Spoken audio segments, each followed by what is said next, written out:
Hey everyone, today we're inside of FairPath showing you how to simply and easily and quickly set up a comprehensive care plan for a patient. So if you'll see here, I'm on a test patient inside of FairPath. I went to patients over here and clicked on test patient.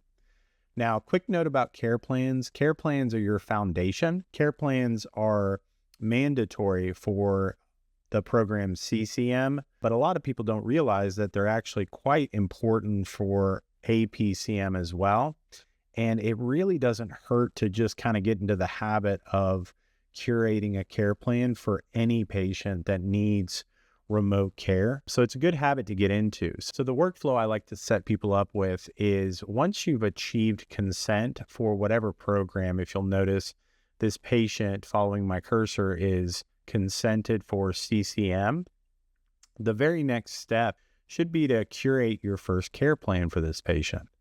So if you notice, scrolling down slightly, the care plan is centered here in the middle of the screen, and there is none created yet.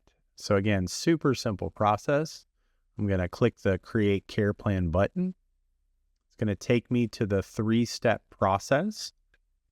As I scroll down, it walks me step by step through what needs to happen. And it also talks about why we're doing each step and a little bit of Q&A on the side here as well. So if you notice, scrolling down, this test patient has already existing chronic conditions as a part of their demographics that have been imported into FairPath. So step 1 is to define the why, select the conditions. So in this case, we've got one condition that already has an established pathway, a pathway being a curated list of care needs for a specific chronic condition. But there's another condition here, the hypertensive chronic kidney disease doesn't have a pathway yet. So actually what I'm going to do is I'm going to click on essential hypertension as well to bring that into the pathways as well.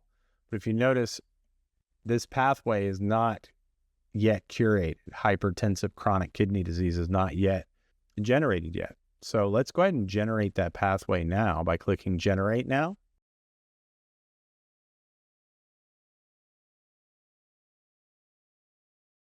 And just like that, a pathway has been templated.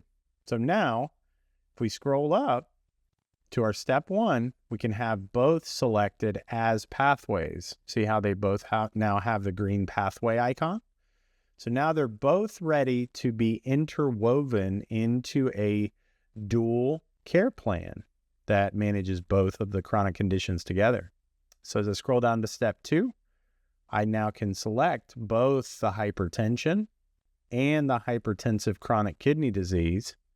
It's going to take both of these drafts and it's going to generate a comprehensive care plan with both underlying chronic conditions in mind. Great. And now step 3 is unlocked. Again, just 3 easy steps. So now we want to be able to customize and publish this care plan. So this is the roadmap. So that's why it's a good idea to establish a care plan for every patient. So if you notice, this 45-year-old male has hypertension and hypertensive chronic kidney disease.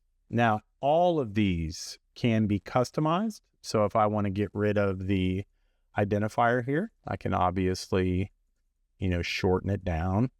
And then when we scroll down, we're going to get a review date. So you can set the review date for when this care plan needs to be updated. So let's say we're going to review this care plan in November to make sure we're still on track. And then you have the different criteria for the care plan. You got your summary and eligibility, which again can be updated or edited.